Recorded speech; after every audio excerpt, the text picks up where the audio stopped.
Hello everyone! Friends, the hero of our story today is a legendary man, Surgeon Ramazi Datiashvili. If all doctors were like Ramazi, there would probably be many less sick people.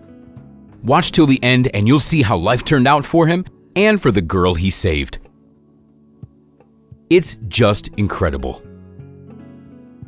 Going to the hospital and having to see a doctor never made anyone happy.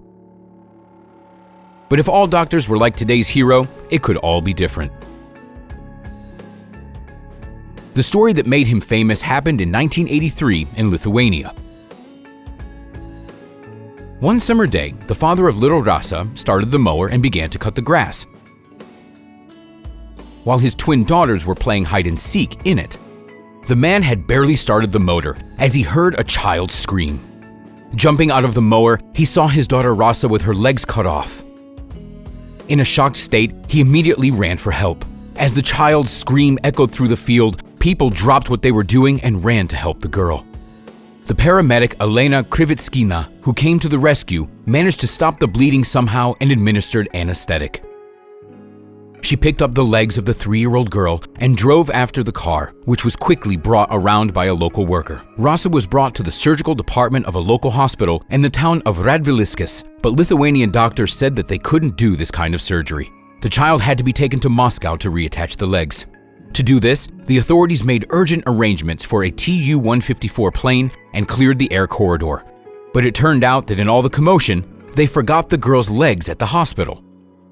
When they returned for them, they found that one of the nurses had put them in a bag of frozen fish and was waiting for someone to come back for them.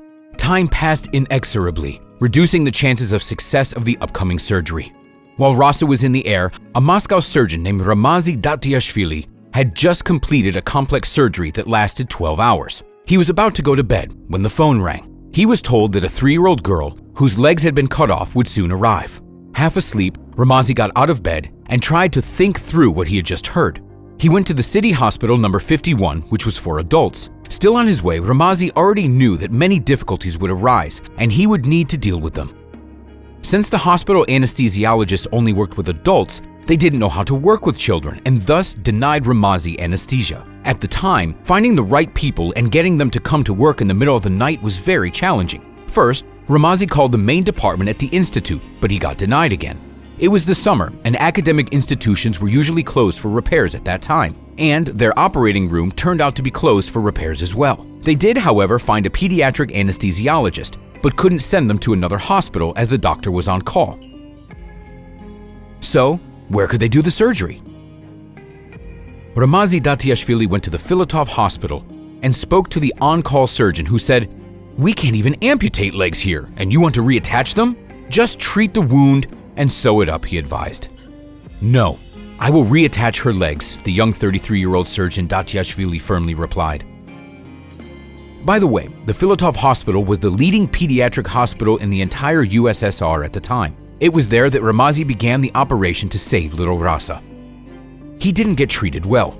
Just imagine, some young man comes in and wants to reattach someone's legs, getting everyone worked up and bossing them around. But Ramazi was filled with some inexplicable power. He didn't know where he got the energy and, most importantly, how he knew to be the most effective, as there was no time for mistakes. To be honest, I think I was directed by God's hand. Each action had to be correct and precise, since the longer Rasa's legs were detached from her body, the less chance of success there was, and the more probable the risk of infection. Rasa was already on the way.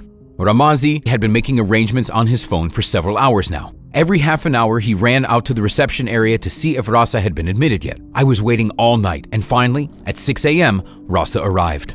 Ramazi had already been awake for 24 hours, but again, by some miracle, his mind was as sharp as ever. Ramazi told how he first saw Rasa. She was so pale that she blended in with the sheets, and the severed legs were frozen, hard as wood. The young surgeon began to doubt if there was any sense in even trying to reattach the legs. But Ramazi relied on his intuition, and his intuition told him that the legs could be saved. So he decided to operate. However, there was a new problem. There was no one to assist him. All surgeons were out of town or otherwise unavailable.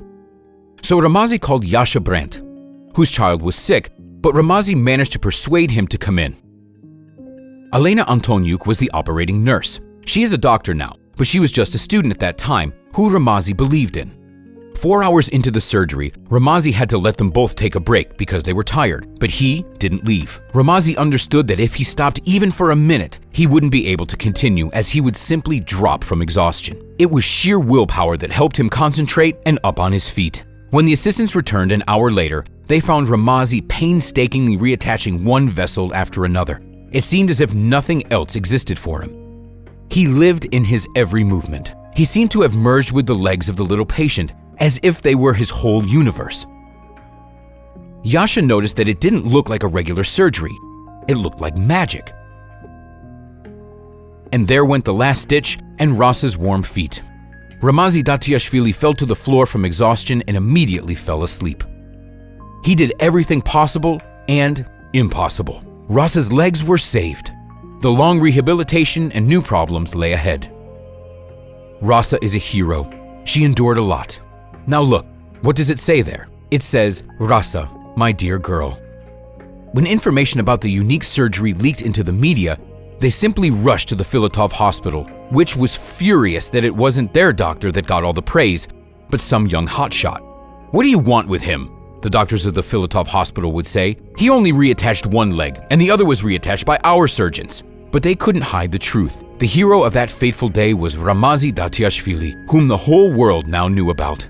The day after the surgery, journalists called Rasa's transportation to the hospital a relay of goodness, because the hero of that day wasn't only Ramazi, but also the pilots and the paramedics and the people who gave Rasa first aid, the woman who grabbed the child's legs, the nurse who put them in the bag of frozen fish, and many others.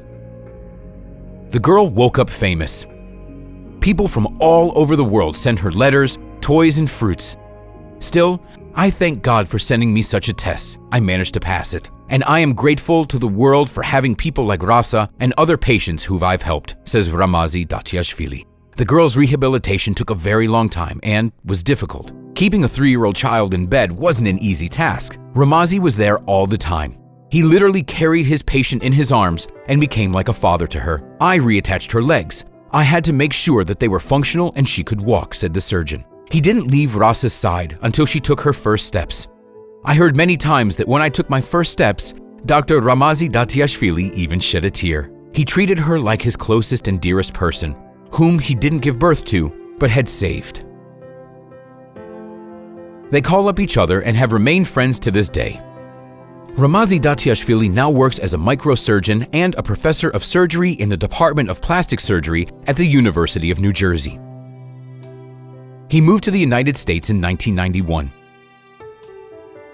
Ramazi Datiashvili doesn't share his reasons for immigration since he doesn't want to blame anyone. However, his friends say that one of the reasons could have been his fame and envy, which fell upon the surgeon after he operated on Rasa.